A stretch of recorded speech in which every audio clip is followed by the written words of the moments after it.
अमीर बहन वर्सेस गरीब भाई की बरसात। मौसम खराब हो रहा है, बरसात होने से पहले मुझे घर पहुंचना होगा। ये कहते हुए गरीब दुखिया तुलसी तेज तेज पैर बढ़ाने लगती है। तभी मानसूनी हवाएं चलने लगती हैं और ताबड़तोड़ बारिश होने लगती है और बिजली के कड़कने की आवाज से झोपड़ी में इंतजार कर रहे उसके दोनों बच्चे डर जाते हैं। भैया, बादल, मुझको डर लग रहा है। माँ कब आएगी? माँ बोलती है बादल की कड़कने पर बुरा होता है। माँ ठीक तो होगी ना? सपना, माँ को कुछ नहीं होगा, वो आ रही होगी, चुप हो जा मेरी प्यारी बहन। इतने में तुलसी खांसते हुए आ जाती है। तभी खून की उल्टी करते हुए वो जमीन पर गिर जाती है। दोनों भाई बहन रोने लगते हैं। माँ, माँ क्या हुआ तुमको? अरे चलो चलो अस्पताल, जल्दी से चलो, अस्पताल चलते हैं। तभी तुलसी के सिर से सारे बाल झड़ जाते हैं क्योंकि वो पिछले 2 साल से कैंसर की भयानक बीमारी से जूझ रही थी। अमरजीत बेटा, मुझे कैंसर है। हो सके तो अपनी इस माँ को माफ कर देना। मैं तुम दोनों भाई बहन को अनाथ छोड़कर जा रही हूँ। नहीं माँ, मत रो माँ। तुम चली जाओगी तो मेरा और सपना का क्या होगा? तभी तुलसी की सांस तेज तेज चलने लगती है। अमरजीत, वादा कर बेटा, मेरे जाने के बाद तू अपनी बहन का पिता की तरह बनकर ख्याल रखेगा। हाँ माँ, मैं वादा करता हूँ। इसी के साथ तुलसी का दम निकल जाता है। रात भर भयानक बारिश होती है। दोनों भाई बहन बहुत रोते हैं। सवेरा होते मकान मालिक छतरी लिए आता है। अरे ओ यतीम, चल उठा अपनी बहन को और माँ की लाश को, और हाँ, निकल मेरी जगह से। सेठ जी हमें घर से मत निकालिए, बारिश का मौसम है और मेरी बहन भी बहुत छोटी है। पत्थर दिल मालिक दोनों पर बिल्कुल दया नहीं करता और तूफानी बारिश में उन्हें घर से निकाल देता है। अपने नन्हे कंधे पर 12 साल का बच्चा अपनी माँ की लाश को ढोकर दुनियादारी की कड़वाहट भरी सच्चाई को जान जाता है। अपनी माँ का अंतिम संस्कार करके वो मजबूर भाई अपनी बहन को लेकर बरसात में मारा मारा फिरता हुआ एक ऐसी जगह पहुंच जाता है जहां कोयले पत्थर तोड़े जा रहे थे और जाकर दीनानाथ के पैरों में गिर जाता है। अरे अरे बच्चे, क्या कर रहे हो? कौन हो तुम? अनाथ हूँ साहब जी, मुझे काम की सख्त जरूरत है। मैं कुछ भी कर लूंगा जो आप कहेंगे, बस मुझे खाना चाहिए। मेरी बहन भूखी है, उसे खाना खिलाना है। अमरजीत के दिल में अपनी बहन के प्रति ऐसा प्यार देखकर दीनानाथ का दिल भर आता है। ठीक है, तुम यहाँ काम कर सकते हो, मगर इतने भारी पत्थर तोड़ पाओगे? हाँ साहब, तोड़ लूंगा। दीनानाथ पास में बना तंबू उन दोनों भाई बहन के रहने के लिए देता है और खाना देता है। भैया, मेरा पेट नहीं भरा और भूख लगी है। कोई बात नहीं बहन, ये ले, मेरा खाना खा ले। अपने हिस्से का निवाला भी वो गरीब भाई अपनी बहन को दे देता है और अमरजीत अपनी तनख्वाह में से कभी बहन के लिए फ्रॉक, चिमटी, चॉकलेट, मिठाई लाकर देता और खुद पुराने कपड़ों और घिसी हुई। ये ले अमरजीत, तेरे हो गए 50,000। पर काका, ये तो ज्यादा है। अरे अमरजीत, पिछले 15 साल से तू काम कर रहा है और बारिश के मौसम में भी जान पर खेलकर पत्थर तोड़ता है। ये तेरी मेहनत के हैं, रख ले। बहुत बहुत शुक्रिया काका, सपना की शादी करवानी है, धीरे धीरे पैसे बचाऊंगा। तभी जीन्स टॉप और हाई हील्स डाले सपना झगड़े के मूड में आती है। अमरजीत भैया, मैंने आपसे पैसे मांगे थे, चलो मुझे पैसे दो, मेरे कॉलेज में फेयरवेल फंक्शन है। बोल ना बहन, कितने दे दूं पैसे? बोल तो ऐसे रहे हो जैसे मैं लाखों रुपए मांगू और तुम दे दोगे। जितने हैं उतने दो। सपना घमंड में अपने गरीब भाई से भरे समाज में बेइज्जती के लहजे से बात करती है। अमरजीत अपनी मेहनत पसीने की कमाई उसके हाथ में रख देता है। उसके जाने के बाद दीनानाथ कहता है, बेटा अमरजीत, ये तेरी बहन कैसी होती जा रही है? बड़े भाई से बात करने का जरा भी ढंग नहीं है। तू इसकी हर एक ख्वाहिश हर पल पूरी कर देता है। इसने कोई दुख नहीं देखा, इसीलिए शायद ऐसा करती है।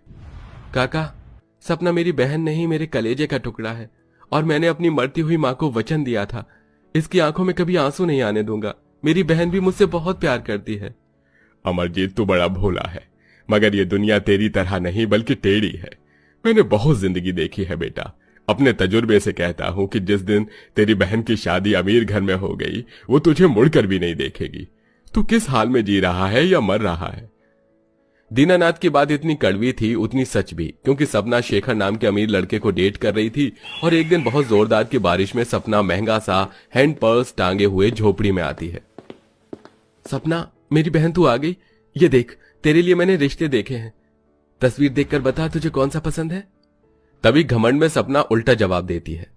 भैया, आप अपना ये मिडिल क्लास बजट का रिश्ता अपने पास रखिए, क्योंकि मैं जिंदगी भर गरीबी में नहीं गुजार सकती, और वैसे भी मैंने अपने लिए लड़का ढूंढ लिया है। सपना, क्या तुझे अपने भाई पर भरोसा नहीं था जो तूने खुद से लड़का चुन लिया? बुरा मत मानना भैया, मगर आप तो खुद ही इतने गरीब हो, कौन सा मुझे अमीर घर में ब्याह देते। सारी जिंदगी तो इस झोपड़ी में निकल गई, आपने आज तक किया क्या है? अपनी घमंडी बहन की तानेबाजी सुनकर उस गरीब भाई के दिल पर बहुत चोट लगती है। अमरजीत अपनी बहन की खुशी के लिए उसकी शादी शेखर धवन से कर देता है। अब दोनों भाई बहन की जिंदगी अमीरी गरीबी के तबके में बदल जाती है। सपना, मैं ऑफिस जा रहा हूँ। बिल्कुल नहीं, आज तुम कहीं नहीं जाओगे। देखो मौसम कितना रोमांटिक हो रहा है, मुझे बारिश में तुम्हारे साथ बाहर घूमने जाना है।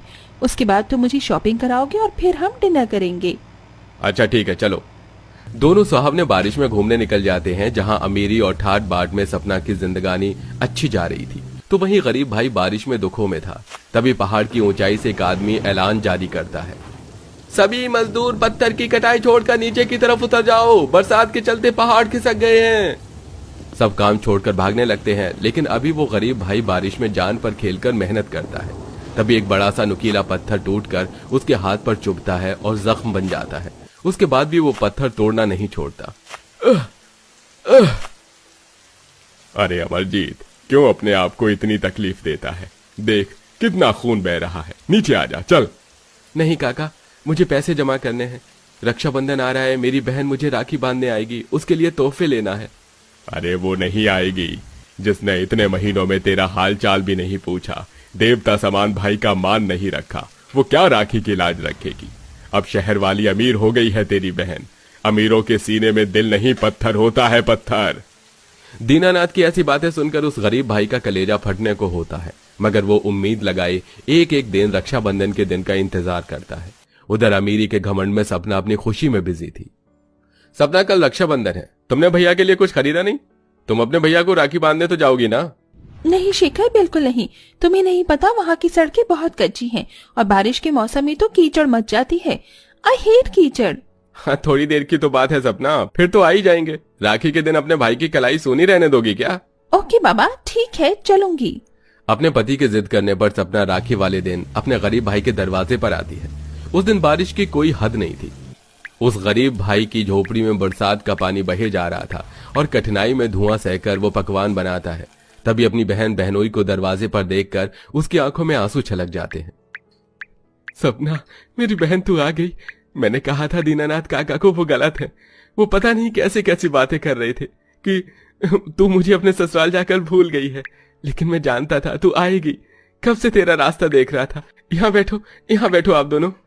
अपने गमछे से कुर्सी साफ करके वो दोनों को बिठाकर अपना बनाया हुआ व्यंजन परोसता है। ये लो, खाओ दोनों, आप खाओ। उसे खाते ही सपना को अपने गरीब भाई के संघर्ष भरे अपार गरीबी के दिनों की याद आ जाती है और उसकी आंखों से समंदर बहने लगता है। अरे अरे क्या हुआ, मिर्च लग गई क्या? माफ कर दे, पानी लाता हूँ। जैसे ही अमरजीत जाने लगता है तो सपना उसका हाथ रोक लेती है। भैया मुझे माफ कर दो, तुमने मेरी खातिर क्या कुछ नहीं किया। अपना बचपन, पढ़ाई लिखाई, अपनी ख्वाहिशों को मेरी खुशियों पर वार दिया, और मैंने क्या किया? अपनी जिंदगी बसाकर चली गई, तुम्हें गरीब करके। इस बारिश के मौसम में तुम इतने दुख परेशानी में थे। रो मत सपना, तुझे पता है ना मैं तेरी आंखों में आंसू नहीं देख सकता। चलिए, आप दोनों भाई बहन का रिश्ता अच्छा हो गया। भैया एक विनती है, मेरे कपड़े के कारखाने हैं, मैं चाहता हूँ आप उसे संभालें। बहुत कष्ट सह लिया आपने, अब बस कीजिए। हाँ कर दो ना भैया, प्लीज। बहन की आंखों में भरे आंसू देखकर अमरजीत हाँ कर देता है, जिसके बाद उसके गरीबी वाले हालात और दुख दोनों दूर हो जाते हैं और दोनों भाई बहन अपना नाता अच्छे से निभाते हैं।